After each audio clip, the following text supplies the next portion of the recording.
తాకట్టులో ఉన్న బంగారాన్ని విడిపించి ఆ రోజున్న మార్కెట్ ధర కట్టి మిగిలిన డబ్బును మీకు అందిస్తుంది SVS gold.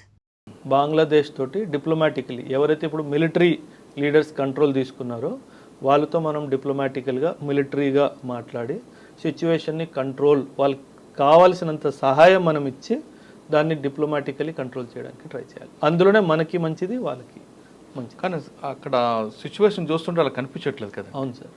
Sir that's what I'm saying. మనకి గ్రౌండ్ రియాలిటీ కంప్లీట్గా తెలియదు. ఆర్మీ వాళ్ళు మేము కంట్రోల్లో తీసుకున్నాము, కంట్రోల్ తప్పలేదు అన్నట్టుగానే మాట్లాడుతున్నారు, కానీ ఆ గ్రౌండ్ రియాలిటీ ఏదో మనకు తెలియదు. అంటే నేను ఈరోజు ఒక త్రిపురలో ఉన్న మన ఆఫీసర్లతో మాట్లాడితే వాళ్ళు చెప్తుంది ఇప్పటికీ కనిపిస్తుంది న్యూసెన్స్ అయితే ఉంది, బయటకు అనుకున్నంత పీస్ఫుల్ అయితే కాదు అంటారు. అవును అవును sir. So that is why మన బార్డర్స్ మనకి ఐసీపీ అని ఉంటుంది సార్, ఇంటిగ్రేటెడ్ చెక్ పోస్ట్ అని ఉంటుంది. అక్కడ నుంచే రావడం వెళ్ళడం అంతా జరుగుతుంది సార్. వాటిల్ని సీజ్ చేయడము, ఎక్స్ట్రా మ్యాన్ పవర్ స్ట్రెంత్ పెట్టి వాళ్ళని గార్డ్ చేయడం మాత్రం ఇమీడియట్గా స్టార్ట్ అయ్యింది. మీరు చెప్తున్న అంటే కొన్ని ప్రాంతాల్లో త్రిపుర లాంటి స్టేట్లో లోకల్ బాడీ ఎలక్షన్స్ ఉన్నాయి ఇప్పుడు త్వరలో. దీని ఇంపాక్ట్ పడుతుంది అంటారా? పడుతుంది సార్. ఎందుకంటే election commission will take a decision.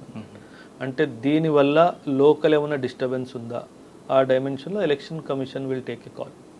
మనం అక్కడ స్టేట్మెంట్ ఇవ్వడానికి లేదు సార్. అంటే బంగ్లాదేశ్ అనేది మనకి ఎప్పటికైనా మనం కంట్రోల్ చేస్తే బెస్ట్ అంటారు. మనమే చేయగలం సార్, ఇంకెవరు చేయలేరు సార్ దాన్ని. ఎందుకంటే మనకి హిస్టారికల్ రిలేషన్స్ ఎలా ఉన్నాయి ఆ కంట్రీ తోటి. ఆ కంట్రీకి డెమోక్రసీ నేర్పింది మనం, ఆ కంట్రీలో డెమోక్రసీ తెచ్చింది మనం.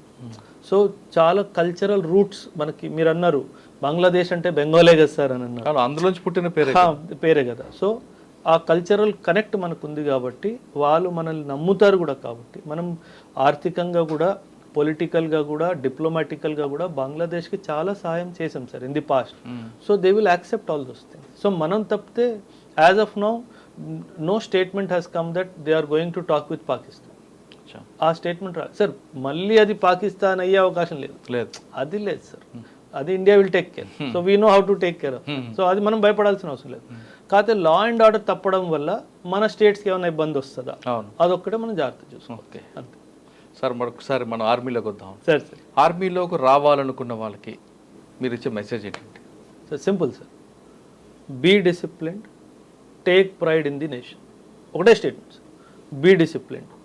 మీరు ఆలోచించే విధానంలో డిసిప్లిన్, మీరు తినే ఫుడ్లో డిసిప్లిన్, మీరు ఎక్సర్సైజ్ హెల్త్ పరంగా డిసిప్లిన్, మీరు ఎడ్యుకేషన్ పరంగా డిసిప్లిన్. నేను చెప్పాను 3 సబ్జెక్ట్స్. ఎడ్యుకేషన్ పరంగా డిసిప్లిన్, దేశం పట్ల ఒక ఫండమెంటల్ పేట్రియాటిక్ ఫీలింగ్. ఈ 5 క్వాలిటీస్ ఉంటే కనుక definitely any person can join the armed forces. Sir ఎస్ఎస్బిలో సర్వీస్ సెలెక్షన్ బోర్డులో నేను అక్కడ ఉన్నాను కాబట్టి చెప్తున్నాను సార్, 15 క్వాలిటీస్ ఉంటాయి సార్. దాన్ని OLQs అంటారు, officer like qualities. Effective intelligence, honesty, integrity, probity, ఇవన్నీ ఉంటాయి. ఈ 15 క్వాలిటీస్లో ఒక్క క్వాలిటీ తప్పినా మిమ్మల్ని రిజెక్ట్ చేస్తారు సార్. సో మీరు as an individual should try to develop these qualities in you. న్యాచురల్గా రావాలి, అప్పుడు సెలెక్షన్ ఈజీగా అయిపోతుంది సార్. ఓకే. సాధారణంగా ఇండిపెండెన్స్ డే అనగానే దీనికి ఒక బ్యాక్గ్రౌండ్ స్టోరీ ఉంది, అందరికి తెలిసేది. అవును సార్. మీకు తెలిసిన స్టోరీ చెప్పండి ఒకటి. మీరు సర్వీస్లో ఉన్నప్పుడు ఇండిపెండెన్స్ డే వచ్చినప్పుడు అక్కడ ఎలా సెలబ్రేషన్ చేస్తుంటారండి?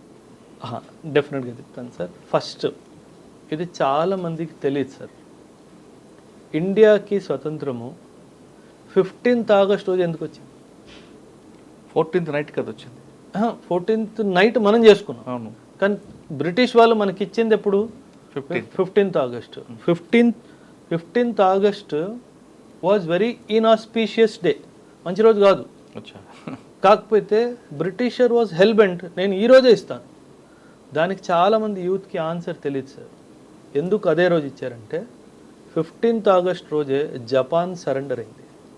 ఆ జపాన్ సరెండర్ డాక్యుమెంట్ రిసీవ్ చేసుకుంది lord mount baton, and he wanted to give independence to India on that day only. అందుకే మీరు ప్రియాంబుల్ చదివితే కనుక ఫస్ట్ లైన్ ఏముంటుంది sir, we the people of India give it to our selves. ఎందుకు అలా రాసాము? ఎందుకంటే British వాడు ఏం చెప్పాడు మొత్తం వరల్డ్లో, నేను భారతదేశానికి స్వతంత్రం ఇచ్చాను అని మాట్లాడాడు సార్. మనమే అన్నాం, నువ్వు ఎవడురా ఇచ్చేటోడివి, నేను కష్టపడి సంపాదించుకుంది. అందుకే స్టేట్మెంట్ ఎలా రాసాం, we the people of India give it to our cells. ఇది యూత్ తెలియదు సార్, ఎందుకంటే 1947, 75, 80 ఇయర్స్ అవుతుంది. కాకపోతే ఈ knowledge generation to generation pass అవ్వట్లేదు. మనం ఎంత కష్టపడితే మనకి ఇండిపెండెన్స్ వచ్చిందో మన యూత్కి నేర్పించే బాధ్యత ప్రతి ఒక్క టీచర్ది, ప్రతి ఒక్క పేరెంట్ది, ప్రతి ఒక్క అడల్ట్ది నేర్పించాలి సార్. ఎందుకంటే మనం మన కల్చర్ గురించి మర్చిపోతున్నాం సార్. ఎంత కష్టపడితే జనరలీ మనకి చిన్నప్పుడు మీరు యాక్సెప్ట్ చేస్తారు, గాంధీ తాత వల్ల స్వతంత్రం వచ్చింది అన్నట్టుగా మనకు నేర్పించారు సార్. కానీ అది పూర్తి వాస్తవం కాదు సార్. సుభాష్ చంద్ర బోస్, భగత్ సింగ్ వీళ్ళందరూ త్యాగాలు చేస్తే మనకు వచ్చింది సార్. మనం ఒక ఇన్సిడెంట్ చెప్తాను సార్ మీకు. 1919 జలియన్ వాలాబాగ్ మసాకర్ మీరు వినే ఉంటారు. జలియన్ వాలాబాగ్ అందులో పెట్టి అందరినీ ఒకసారి కాలుస్తారు. 1919లోనే ఎందుకు జరిగింది సార్? ఇందులో హిస్టరీ ఉంది సార్. 1919లో ఎందుకు జరిగింది జలియన్ వాలాబాగ్? 1920లో ఎందుకు జరగలేదు? 1925లో ఎందుకు జరగలేదు? 1915లో ఎందుకు జరగలేదు? 1919లోనే ఎందుకు జరిగింది? నేను మీకు చెప్తాను, పిల్లలు కూడా చాలా important sir. 1914 to 1919 first world war జరిగింది sir. 1914-15 to 1919 first world war జరిగింది. వరల్డ్ వార్లో బ్రిటిష్ తరపు పోరాడింది ఎవరు? మనమే కదా, మనల్ని తీసుకెళ్లారు కదా సార్. అవును. So what the Britishers felt, నాతో పాటు వీడు నాతో కలిసి ఒక వైట్ మ్యాన్ని చంపాడు, జర్మన్ని చంపాడు, ఒక వైట్ మ్యాన్ని చంపాడు. సో వైట్ మ్యాన్ పట్ల వీడికి భయం పోయింది. ఆ భయాన్ని మళ్ళీ తిరిగి తేవాలి అంటే వీడిని నేను చంపాలి. So when the Sikh troops came back after fighting the world war 1 in 1919, General Dyer was given instructions, rebuild the fear in them.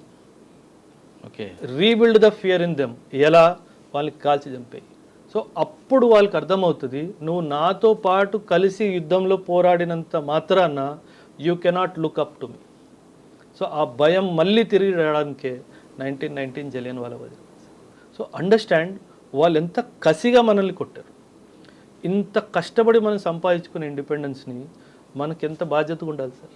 So ఆ బాధ్యత, అందుకే నేను చెప్పాను, be disciplined, take pride in the nation. So ఈ 2 dimension యూత్లో ఉంటే కనుక sir ఎవ్వడూ డిస్టర్బ్ చేయలేడు మనల్ని. ఇప్పుడు బంగ్లాదేశ్లో ఏం జరుగుతుంది సార్? యూత్ ఇండిసిప్లిన్డ్గా ఉన్నారు, రోడ్డు మీదకి వచ్చింది. ఆ రిజర్వేషన్ బిల్ ఏదో రిటర్న్ తీసేసుకుంది కదా సార్, సుప్రీంకోర్టు కూడా ఖారీజ్ చేసింది కదా సార్, వదిలేయచ్చు కదా. యూత్ ఇండిసిప్లిన్డ్ అయిపోయింది. నేను ఇవాళ ఒక వీడియో చూశాను సార్, ఇన్స్టిట్యూట్ మీ దగ్గరకు వస్తున్నప్పుడు, షేక్ ముజిబుర్ రెహమాన్ బొమ్మని వాళ్ళు నాశనం చేశారు సార్. అవును. అసలు ఎలా చేస్తారు sir? In the constitution you have mentioned him as the father of Bangladesh. నువ్వు ఫాదర్ ఆఫ్ ది నేషన్ బొమ్మ ఎలా ఇరగొడతావు? అందుకు చెప్పారు కదా ఇండిసిప్లైన్ అది. ఆమె హసీనా బెడ్ మీద కూడా పడుకుంటాడు, ఫర్నిచర్ తీసుకెళ్ళిపోయారు. అదోకే, అది లూట్. Loot is understood. ఇలాంటి సిచ్యువేషన్లో లూట్ తప్పే కదా. కానీ ఒక వ్యక్తి ఎవరైతే మీకోసం పోరాడి, మీకోసం జైలుకి వెళ్ళి, మీకోసం ఇన్ని త్యాగాలు చేసిన తర్వాత మీరు ఆయన బొమ్మతో అలా చేయడం, నన్ను అడిగితే వాస్తవంగా సార్ అది 100% తప్పు. అంటే నాకు అనిపిస్తుంది ఏంటంటే ఆ బొమ్మ వీళ్ళకి తెలియదేమో. తెలియదు సార్, ఆయన స్టోరీ వీళ్ళకి తెలియదు సార్. అందుకే చెప్తున్నాను. ఏమి నేను చెప్పాను కదా, బాధ్యత ఎవరిది? టీచర్ది, పేరెంట్ది, అడల్ట్ది. అక్కడ ఎవరో బాధ్యత తప్పాడు sir. So as a parent, అందరూ విన్న వాళ్ళందరూ చెప్తున్నాను సార్, యాజ్ ఎ పేరెంట్ దేశం పట్ల భక్తి, గౌరవం 2 పిల్లల్లో తెచ్చే బాధ్యత పేరెంట్స్ది, టీచర్స్ది, ఇంట్లో ఉన్న అడల్ట్.